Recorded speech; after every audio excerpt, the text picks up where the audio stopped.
गरीब माँ की 2 अमीर बेटियां। हे भगवान, ये क्या हो गया? आप हमें ऐसे छोड़कर नहीं जा सकते।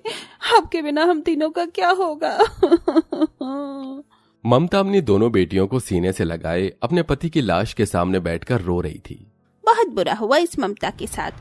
भरी जवानी में पति छोड़कर चला गया, ऊपर से 2 बेटियों की जिम्मेदारी भी छोड़ गया। न जाने कैसे पालेगी अपनी दोनों बेटियों को।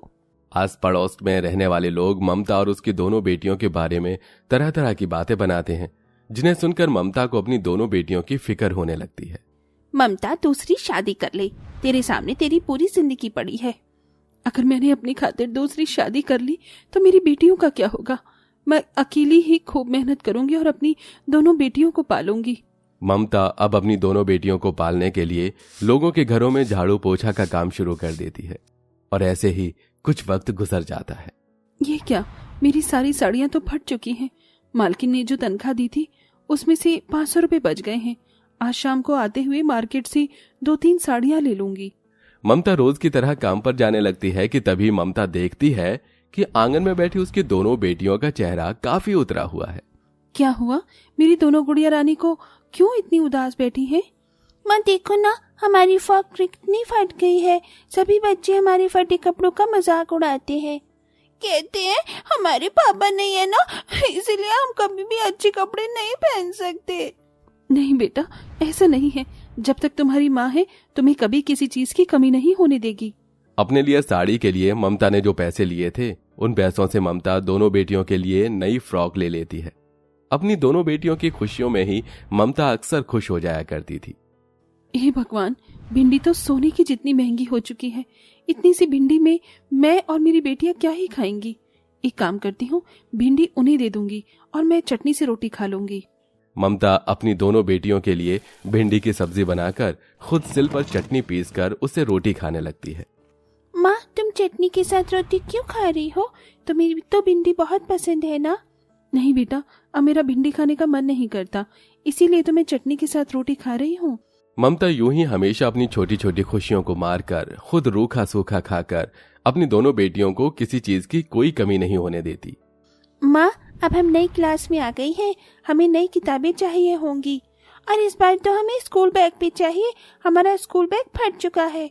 ठीक है बेटा, हम इस संडे ही तुम्हारे लिए नई किताबें और बैग्स लेने के लिए चलेंगे।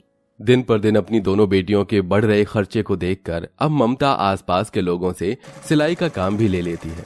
दिन भर जहां ममता लोगों के घरों में नौकरानी का काम करती, वहीं रात भर जाग कर लोगों के कपड़े सिलकर अपनी बेटियों को बिना उन्हें किसी चीज की कमी हुए उन्हें पालती हैं।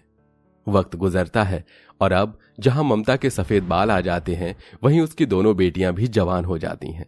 मैं जानती थी कि मेरी दोनों बेटियों हर साल की तरह इस साल भी अव्वल आएंगी। बताओ क्या चाहिए मेरी बेटियों को मुझसे? माँ, हम आगे पढ़ना चाहते हैं। आगे पढ़कर हम एक अच्छी कंपनी में जॉब करेंगे ताकि अब हम आपकी जिम्मेदारी संभाल सके। अपने इन हाथों से बचपन से हमारी जवानी तक आपने हमारे लिए बहुत मेहनत की है। अब हम इन हाथों को आराम देना चाहते हैं। मेरी बच्चियों, तुमने इतना कह दिया वही मेरे लिए काफी है। तुम दोनों को आगे पढ़ना है ना, तुम खूब मन लगाकर पढ़ो और पैसों की फिक्र मत करना। ममता की उम्र को देखकर अब कोई भी उसे नौकरानी का काम नहीं देता। बढ़ती उम्र के चलते ममता की आंखें भी कमजोर हो जाती हैं, इसलिए वो ठीक से सिलाई भी नहीं कर पाती। लेकिन अपनी दोनों बेटियों की आगे की पढ़ाई के लिए ममता मेहनत करना नहीं छोड़ती और अब ममता मजदूरी का काम करना शुरू कर देती है। मेरी कमर, इतने दिन हो गए हैं, ये कमर का दर्द तो जा ही नहीं रहा है, ऊपर से ये हाथ में छाले और पड़ गए हैं। ममता दिन रात खुद को धूप में जलाती और अपनी दोनों बेटियों की जिंदगी को रोशन करती। चलो, अब तो तुम्हारी बेटियों की पढ़ाई भी पूरी हो गई, अब बस इनकी शादी की फिक्र होगी ना तुम्हें। हाँ, महादेव की कृपा से 2 अच्छे रिश्ते मिल जाएं मेरी दोनों बच्चियों के लिए, उनकी शादी करके मैं तो सीधा गंगा नहा लूंगी। अपनी माँ के मुंह से दूर खड़ी ज्योति और राखी अपनी शादी की बात सुन दोनों टेंशन में आ जाती हैं। अगर माँ ने हमारा रिश्ता कहीं और कर दिया तो हम क्या करेंगे? इससे पहले हमें माँ को अजय और अतुल के बारे में बताना ही होगा। अपनी पड़ोसन शालिनी के जाते ही दोनों बहनें अपनी माँ के पास जाती हैं। हमें आपसे कुछ जरूरी बात करनी थी। हाँ बोलो बेटा। हमारे कॉलेज में अजय और अतुल नाम के 2 लड़के हैं, दोनों भाई हैं और काफी अमीर घर से भी हैं। हम लोग एक दूसरे से बहुत प्यार करते हैं और एक दूसरे के साथ शादी भी करना चाहते हैं। तुम सच कह रही हो बेटा, तो तुमने ये बात मुझे पहले क्यों नहीं बताई? ममता अजय अतुल के माता पिता से मिलकर जल्द ही अपनी दोनों बेटियों का रिश्ता तय कर देती हैं। दोनों भाई काफी अमीर घर से थे, इसलिए ममता शादी में कोई कमी भी नहीं रह जाए इसलिए अपना घर गिरवी रख देती है। एक बार और सोच लो ममता बहन, इस घर के अलावा तुम्हारे पास कुछ भी नहीं है। बुढ़ापे में किसके सहारे रहोगी? मेरा क्या है सेठ जी, आज जिंदगी है कल नहीं है, लेकिन मेरी दोनों बेटियों की तो अभी पूरी जिंदगी पड़ी है। बस उनकी शादी में किसी चीज की कमी न रह जाए। ममता घर गिरवी रखकर मिले हुए पैसों से धूमधाम से अपने दोनों बेटी को शादी करती है। माँ, हमें आपकी बहुत याद आएगी माँ, हम आपके बिना कैसे रहेंगे? याद तो मुझे भी तुम दोनों की बहुत आएगी, लेकिन बेटा जाना तो पड़ेगा ही ना। तुम लोग फिक्र मत करो, मैं तुम लोगों से मिलने आऊंगी और तुम भी तो आओगी ना। ममता भरी आंखों से अपनी दोनों बेटियों को विदा करती है।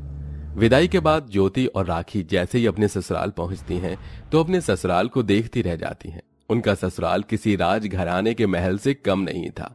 इतना बड़ा घर, महंगी महंगी चीजें और इतने सारे नौकर को देखकर दोनों बहनें काफी हैरान होती हैं और अब शादी के बाद किसी महारानी की तरह वो अपनी जिंदगी जीती हैं। बेटा, वहाँ सब कुछ ठीक तो है? तुम दोनों खुश हो ना? हाँ माँ, हम बहुत खुश हैं। चलिए अब हम कॉल रखते हैं, हम एक पार्टी में जाना था। आप अपना ख्याल रखिएगा। अपनी दोनों बेटियों को इतना खुश देखकर ममता भी बहुत खुश होती है, लेकिन अब धीरे धीरे ज्योति और राखी के लक्षण बदलने लगते हैं। अमीर घर में शादी होने की वजह से दोनों अपनी अमीर जिंदगी को जीने में इतनी व्यस्त हो जाती हैं कि अपनी बूढ़ी गरीब माँ को धीरे धीरे भूलने लगती हैं। बेटा, तुम दोनों से मिले हुए कितना वक्त हो गया है, कब आ रहे हो दामाद जी को घर पर लेकर? तुम दोनों की मनपसंद भिंडी बनाऊंगी मैं। क्या माँ, कभी तो इस भिंडी आलू से बाहर निकलो। अब हम भिंडी आलू नहीं बल्कि लजानिया, क्रोसोट खाते हैं, और वैसे भी हमारे पति को बिना एसी में रहने की आदत नहीं है, तो वो तो आएंगे नहीं और उनके बिना हम भी नहीं आएंगे। अपनी बेटियों के मुंह से ऐसी बातें सुनकर ममता को काफी दुख होता है। शादी के बाद जहां कुछ दिनों तक दोनों बहनें अपनी माँ को कॉल करती हैं, वहीं कुछ दिनों कॉल तो दूर अपनी माँ को कॉल तक नहीं उठाती। ऐसे ही कुछ वक्त गुजर जाता है। ममता एक रोज काम से घर लौट रही होती है कि तभी रास्ते में उसे अपनी बेटियां दिखती हैं, जिसे देख ममता भागी भागी उनके पास जाती है। ज्योति, राखी, कैसी हो मेरी बच्ची? ज्योति, राखी, ये बूढ़ी गरीब औरत कौन है? मैं इनकी माँ हूँ। क्या तुम्हारा दिमाग तो नहीं खराब हो गया है? तुम गरीब औरत हमारी माँ कैसे हो सकती हो? चलो भागो यहाँ से। अपनी अमीर सहेलियों के सामने दोनों बहनें अपनी माँ को ना पहचानने का नाटक करती हैं और अपनी महंगी महंगी गाड़ी में बैठकर निकल जाती हैं, जिसे देख अब ममता पूरी तरह से टूट जाती है। वहीं समय पर कर्ज के पैसे वापस न देने की वजह से ममता का घर भी उससे छिन जाता है और अब ममता बूढ़ी और खराब हालत में एक छोटी सी घास फूस की झोपड़ी में रहती है। अब क्या अपनी बची कुची जिंदगी भी उन दोनों बेटियों के लिए ऐसे ही बर्बाद करोगी? तुम्हें तो तुम्हारा होश ही नहीं है। मेरी बेटियां मुझसे बहुत प्यार करती हैं, तुम देखना एक दिन जरूर आएंगी। जहां एक तरफ ममता की अब मरने की हालत हो चुकी थी, वहीं उसकी दोनों बेटियां ऐशो आराम से अपनी जिंदगी गुजार रही हैं। ऐसे ही कुछ दिन गुजर जाते हैं। राखी और ज्योति शॉपिंग करके एक दिन घर लौट रही होती हैं कि तभी शालिनी उन्हें देख लेती है और गुस्से में उनके पास जाती है। अरे शालिनी काकी, आप यहाँ? मुझे पहचान लिया तुम दोनों ने? मुझे तो लगा था जैसे उस दिन अपनी माँ को नहीं पहचाना था तो मुझे क्या ही पहचानोगी। काकी, उस दिन हमारी कुछ फ्रेंड्स हमारे साथ थी, इसलिए हमने ये सब किया। अगर हम ये सब ना करते तो आप जानती हमारी कितनी बेइज्जती होती। तुम्हारी माँ से बेवकूफ औरत इस दुनिया में कोई नहीं है। तुम दोनों की जिंदगी खराब ना हो इसलिए उसने जिंदगी भर शादी न करके अपनी पूरी जिंदगी तुम्हारे नाम कर दी।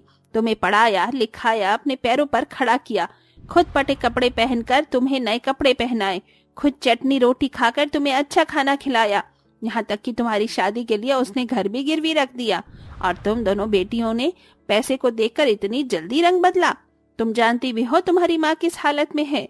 शालिनी और राखी की बात सुन दोनों बहनें जैसे अपनी माँ के पास जाती हैं और देखती हैं कि कैसे उनकी माँ खराब हालत में एक झोपड़ी में रह रही हैं। माँ, ज्योति, राखी, मेरी बच्चियों आ गई तुम दोनों। मैं कहती थी ना शालिनी कि मेरी दोनों बेटियां मेरे पास जरूर आएंगी। अब मैं आराम से मर सकती हूँ। नहीं माँ, ऐसा मत कहो। माँ, हमसे बहुत बड़ी गलती हो गई। पैसों और अमीरी को देख हम तो आपको भूल ही गए। अगर आप ना होते तो आज हम भी ना होते। माँ, हमें माफ कर दो माँ। दोनों बेटियां अपनी माँ से माफी मांगती हैं और जल्दी ममता को अस्पताल में एडमिट करवा देती हैं। ममता के ठीक होते ही दोनों बेटियां अपनी माँ के लिए एक सुंदर सा घर खरीदती हैं और साथ ही साथ हर महीने माँ को पैसे भी देती हैं और इसी के साथ दोनों बेटियां अब अपनी माँ का खूब ख्याल रखती हैं।